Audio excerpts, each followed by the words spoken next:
সোমবার সচিবালয়ে প্রধানমন্ত্রী শেখ হাসিনার সভাপতিত্বে অনুষ্ঠিত মন্ত্রিসভার বৈঠকে বেতন ও চাকরি কমিশন ২০১৩, সশস্ত্র বাহিনী বেতন কমিটি ২০১৩ এবং এই সংক্রান্ত সচিব কমিটির সুপারিশের আলোকে সরকারি কর্মকর্তা কর্মচারীদের জন্য নতুন বেতন ও ভাতা কাঠামো অনুমোদন দেয়া হয়। বৈঠক শেষে সংবাদ সম্মেলনে মন্ত্রিপরিষদ সচিব মোশাররফ হোসেন ভূঁইয়া বলেন, কর্মকর্তা কর্মচারীদের শ্রেণী বিভাজন উঠে গিয়ে গ্রেড হিসেবে বেতন কাঠামো অনুমোদন হয়েছে। এই প্রথম শ্রেণী, দ্বিতীয় শ্রেণী, তৃতীয় শ্রেণী, চতুর্থ শ্রেণী এই শ্রেণী বিভাগ বিলুপ্ত। তো পরিচিতি কিভাবে হবে? ওই গ্রেড দিয়ে, এবং ওই যে নির্ধারিত ইনক্রিমেন্ট থাকছে না, এটা মূল বেতনের পার্সেন্টেজ আকারে হবে। এই পার্সেন্টেজটা আবার ভিন্ন রকম। যারা উপরের দিকে আছেন তাদের বেতন বৃদ্ধির পার্সেন্টেজটা কম, আর যারা নিচের দিকে আছেন তাদের বেতন বৃদ্ধির পার্সেন্টেজটা বেশি হবে।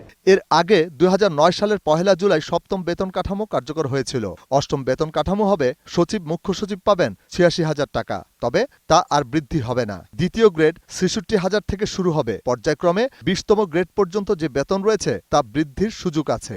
সরকারি কর্মকর্তা কর্মচারীর পাশাপাশি এমপিওভুক্ত শিক্ষক শিক্ষিকারা এবং সশস্ত্র বাহিনীর কর্মকর্তা কর্মচারীরাও এই নতুন বেতন ভাতা কাঠামোর আওতাধীন। এতে ৩ বাহিনীর প্রধান সমান বেতন পাবেন। নৌবাহিনী প্রধান এবং বিমানবাহিনী প্রধানের র্যাঙ্ক আপগ্রেড করে তাদের বেতন সেনাবাহিনী প্রধান এর সমপর্যায়ে নিয়ে আসা হবে।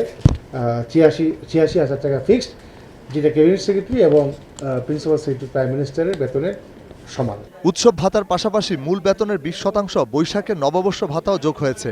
পেনশনের ক্ষেত্রে মূল বেতনের ৯০% পাবে এখন থেকে। নতুন বেতন কাঠামো কার্যকরের আদেশ জারির পর থেকে টাইম স্কেল কিংবা সিলেকশন গ্রেড থাকছে না। টাইম স্কেল কেউ পায়, কেউ পায় না। সিলেকশন গ্রেড আরও ডিসক্রিমিনেটরি।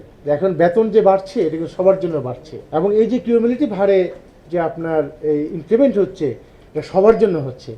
এই যে বৃদ্ধি, এই যে সুবিধা, সর্বজনীন। এই বেতন ভাতা কাঠামো কার্যকরে এখন প্রতি বছর অতিরিক্ত লাগবে ১৫,৯০৪ কোটি ২৪ লক্ষ টাকা। আর আগামী ১ জুলাই ২০১৬ থেকে বেতন ভাতায় মোট অতিরিক্ত লাগবে ২৩,৮২৮ কোটি ১৭ লক্ষ টাকা বলেও জানান মন্ত্রিপরিষদ সচিব। এটা বেয়ার করা গভর্নমেন্টের জন্য কঠিন হবে না।